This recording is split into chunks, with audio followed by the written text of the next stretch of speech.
Halo teman-teman, kembali lagi di Rumah Film. Di video kali ini saya akan menceritakan alur cerita dari film The Sinner. Film ini telah dirilis pada tahun 2020 kemarin.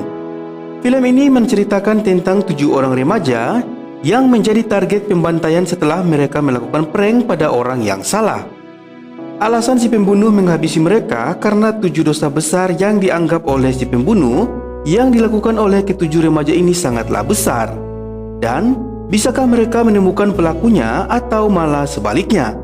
Oke, tanpa berlama-lama lagi mari kita masuk ke ceritanya.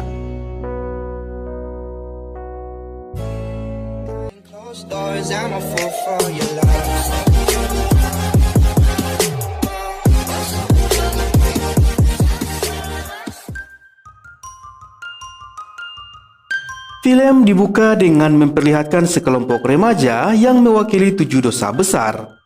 Grace mewakili dosa nafsu, Katie untuk dosa keserakahan, Stacy untuk dosa rasa iri, Robin dosa kemalasan, Molly dosa kerakusan, Tori dosa kemarahan, dan terakhir Aubrey dengan dosa kesombongan.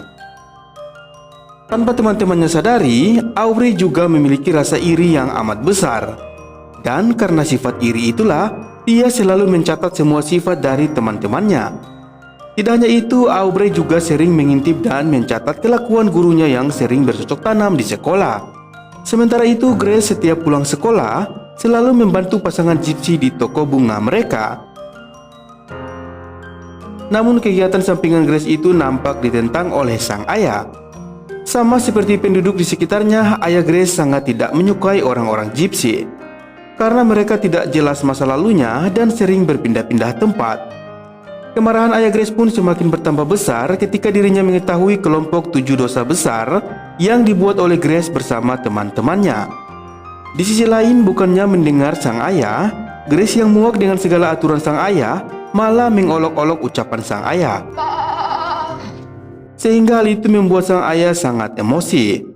Scene kemudian berpindah yang memperlihatkan di keesokan harinya, Grace pun merubah penampilannya, yaitu hanya dengan menggunakan dress tanpa menggunakan kemeja. Gadis itu pergi ke sekolah dengan penampilan yang begitu seksoi. Ketika temannya menyembunyikan Injil milik Aubrey dengan maksud untuk mengerjai temannya tersebut, Grace bersama teman-temannya yang lain akhirnya sadar bahwa ternyata gadis itulah yang telah membocorkan rahasia kepada sang ayah. Mengetahui hal itu, Grace yang paling merasa dirugikan tentu saja begitu marah. Untuk membalaskan kekesalannya kepada Aubrey, mereka lalu sepakat untuk melakukan sebuah rencana. Scene kemudian berpindah ke malam hari. Setelah berkumpul bersama, Aubrey dan kelima teman lainnya mengucapkan kata-kata yang ditujukan untuk memuja setan. Mendengar hal itu, Aubrey tentu saja panik dan ketika ingin pergi, dia dihentikan oleh Tori. Dengan penuh paksaan, Grace pun mengarahkan sebuah senapan kepada Aubrey dan meminta gadis tersebut untuk menembaknya. Mendapati kenyataannya seperti itu, Aubrey tentu saja histeris dan menjadi begitu ketakutan.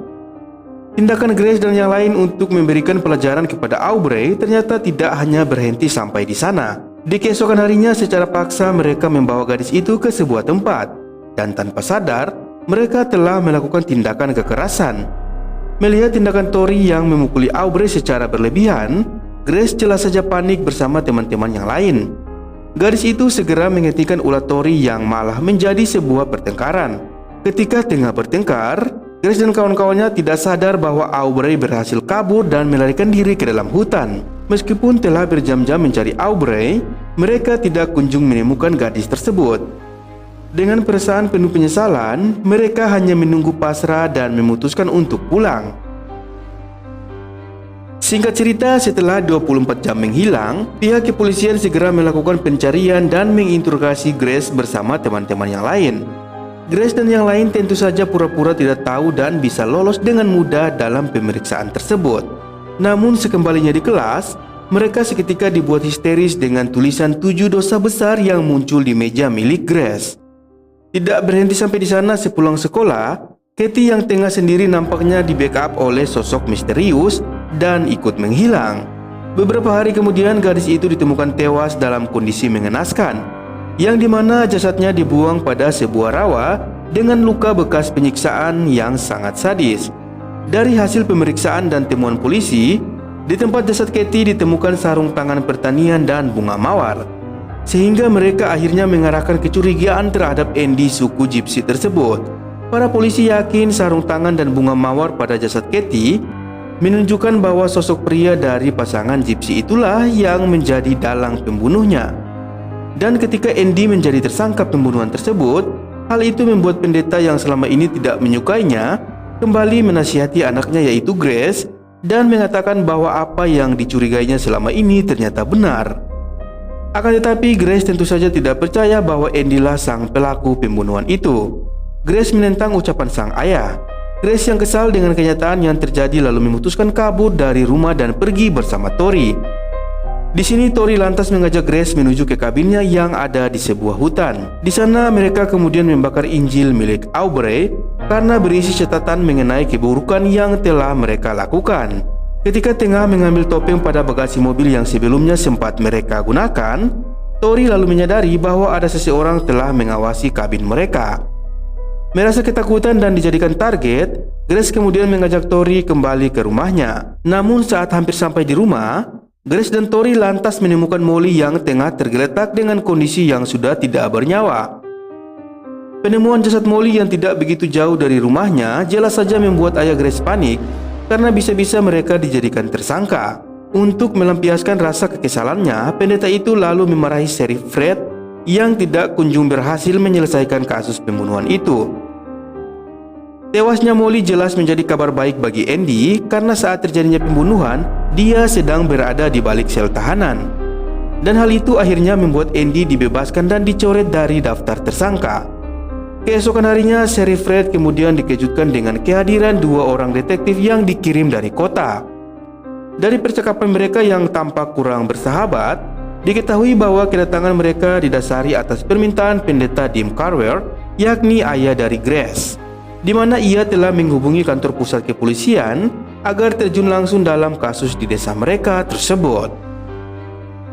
Sementara itu, tanpa mereka sadari, di tempat lain Stacy dan Robin kini telah menjadi korban dari orang misterius itu. Kedua gadis itu tampak disisa dan tewas dengan kondisi yang amat mengenaskan. Sementara itu, kedua detektif itu ingin melihat hasil laporan pemeriksaan forensik dari kematian Katie dan Molly.